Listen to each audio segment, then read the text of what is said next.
हरे कृष्णा। हमारे आज के इस पुराणों के पन्ने एपिसोड में आपका स्वागत है और चल रही है श्रृंखला 24 तत्वों के बारे में ज्ञान। तो आइए आज हम चर्चा करते हैं। जैसे हमने पिछली बार 5 ज्ञान इंद्रियों के बारे में चर्चा करी, आज हम चर्चा करेंगे 5 कर्म इंद्रियों के बारे में। ये क्या है कर्म इंद्रियां? जिन इंद्रियों से हम कर्म करते हैं अपने संसार के, उन्हें कहते हैं कर्म इंद्रियां, है ना। तो जो हमारी जितनी भी ज्ञान इंद्रियां, उनसे खाली हम ज्ञान अर्जित करते हैं, लेकिन कर्म इंद्रियों से वो जो ज्ञान अर्जित किया उसकी एप्लीकेशन का टाइम आता है, यानी कि उससे हम कर्म करते हैं। तो कौन कौन सी चीजों से हम कर्म करते हैं और उन कर्म से, उस क्रिया से फिर हमको अपोजिट में प्रतिक्रिया मिलती है जो भी कर्म करेंगे। तो कर्म करने के लिए भगवान ने हमें 5 इंद्रियां दी हैं जिसे कर्म इंद्रियां कहते हैं। कौन सी हैं? वाणी, बोलने की शक्ति भगवान ने हमको दी वाणी। इस वाणी के माध्यम से हम कर्म करते हैं। किससे अच्छा बोले, मीठा बोले, कड़वा बोले। कहते हैं ना कि कोयल किसको क्या देती है, कौवा किसका क्या लेता है, अपनी मीठी वाणी से सबका मन हर लेती है। तो कोयल मीठी वाणी बोलती है और कौवा काव काव कहता है। ऐसे कई लोग हैं जिनको सुनने के लिए हजारों करोड़ों लोग तत्पर होते हैं। अरे इनकी भाषा, इनका मीठापन, इनकी मीठी भाषा हमारे मन को जीत लेती है। और दूसरे होते हैं उनका व्यवहार, उनकी कड़वी भाषा लोगों को उनसे दूर कर देती है। तो वाणी के माध्यम से हम कर्म करते हैं।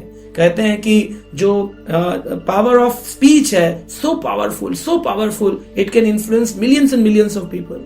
हिटलर जैसे राजा हुए जिन्होंने अपनी वाणी के माध्यम से लोगों को इन्फ्लुएंस किया। हिटलर जब चलते थे, अगर उनको जरूरत पड़ जाए कि रास्ते में गड्ढा है, क्या कोई मेरे इस गड्ढे को भर सकता है, तो लोग खुद लेट जाते थे कि आपकी गाड़ी को कुछ नहीं होना चाहिए, आप गाड़ी ऊपर से निकाल लीजिए। इतनी पावरफुल स्पीच थी। तो लोग स्पीच से भी इन्फ्लुएंस क्रिएट करते हैं, अपने कर्म करते हैं। हम देखते हैं कि दूसरी कर्म इंद्रिय हमारे पांव बताए गए हैं। हाथ और पांव जो हैं, तो पांव के माध्यम से हम चलते हैं। अब कोई ऑफिस जाना चाहे, इवन अपने घर के अंदर अपने नित्य काम करने के लिए टॉयलेट जाना है, किचन में कुकिंग करना है, पांव जो है ये कर्म करते हैं। इन्हीं पांव को भौतिक व्यक्ति भौतिक कार्यों में इस्तेमाल करता है और आध्यात्मिक व्यक्ति आध्यात्मिक कार्यों में इस्तेमाल करता है। जैसे मंदिर जाना है, परिक्रमा आदि में जाना है, यात्राओं में जाना है, वही पैर व्यक्ति के अलग प्रकार के कर्म करते हैं। तो जैसा कर्म करेंगे वैसा फल देगा भगवान। अब आप उसके लिए भौतिक कर्म के लिए इस्तेमाल करते हैं तो भौतिक फल मिलते हैं, आध्यात्मिक के लिए अपने पांव का इस्तेमाल करें तो फिर आध्यात्मिक फल मिलते हैं। तीसरा है हमारे हाथ। ये कर्म इंद्रिय, इससे हम कार्य करते हैं। कंप्यूटर चलाना हो, कार चलानी हो, सब्जी काटनी हो, ऑफिस का कोई भी काम हो, हमको पेन से राइटिंग करनी हो, हम राइटर हो, कुछ भी क्रिया हम करेंगे इन्हीं हाथों से हम करते हैं, है ना। इसी हाथों से हम थप्पड़ भी लगा देते, किसी को मार देते हैं। इन्हीं हाथों से हम नमस्कार भी कर सकते हैं, हरे कृष्ण भी बोल सकते हैं किसी को। ये हाथ वंदन भी कर सकते हैं और इन्हीं हाथों से झगड़ा भी कर सकते हैं। इन्हीं से हम किसी का आलिंगन भी कर सकते हैं, किसी को धक्का भी दे सकते हैं। तो सारे कर्म इन हाथों से किए जाते हैं। और इसी प्रकार से बताया गया है कि चौथे प्रकार की जो इंद्री है कर्म करती है वो है गुदा, यानी कि हमारा शरीर से मल त्यागने का स्थान। यहां से भी हम कर्म करते हैं, क्योंकि जो हम शरीर में खाते हैं, पीते हैं, डाइजेशन होने के बाद में अगर शरीर से वो ना निकले तो कई प्रकार के रोग उत्पन्न हो जाते हैं और लोग इस जीआई प्रॉब्लम के लिए एडमिट होते हैं हॉस्पिटल्स के अंदर। तो गुदा से हम कर्म करते हैं। और 5वां कर्म इंद्रिय है लिंग, जिससे व्यक्ति संतान उत्पत्ति करता है।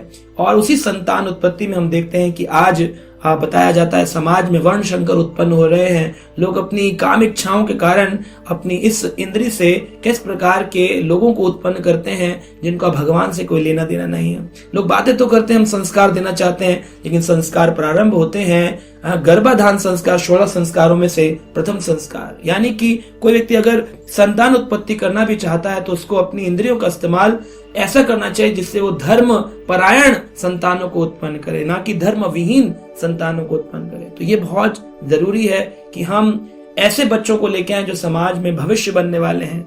धर्म के बिना अधर्मी बच्चों के आ जाने से, अधर्मी संतानों के आ जाने से बड़ा ही कुलहीन व्यक्ति हो जाता है, उसके कुल का नाश हो जाता है। हम देखते हैं जैसे हिरण्यकश्यप आदि जो थे ये उत्पन्न हुए कश्यप ऋषि थे, लेकिन उनके पुत्र हिरण्यकश्यप और हिरण्याक्ष असुर बने। हम देखते हैं कि ऋषि विशर्वा उनके पुत्र थे रावण। तो देखिए कि उन्होंने कैसे अधर्म विरुद्ध बच्चों को पैदा करा, जिन्होंने भगवान की शरण में जाने से अवहेलना करी और संसार को दुखी किया। तो हम अपने इस लिंग का भी इस्तेमाल भगवान की सेवा में कर सकते हैं। भगवान कहते हैं धर्म अविरुद्धो कामोऽस्मि, धर्म से जो अविरुद्ध है, धर्म के जो विरुद्ध नहीं है, वो काम भी मैं हूं। तो व्यक्ति अपनी इस इच्छा को, इस इंद्रिय को भी भगवान की सेवा में लगा सकता है। तो इस प्रकार से हम देखते हैं कि 5 ये कर्म इंद्रियां जिससे क्रिया की जाती हैं, मूत्र विसर्जन आदि भी हम इस लिंग आदि से करते हैं। तो ये 5 कर्म इंद्रियां हैं जिसके बारे में हमने चर्चा करी। और अब हम अपने अगले एपिसोड में चर्चा करेंगे 5 ज्ञानेंद्रियों के विषय क्या है ना। और इस प्रकार से श्रृंखला 24 तत्वों की चलती रहेगी। हरे कृष्णा।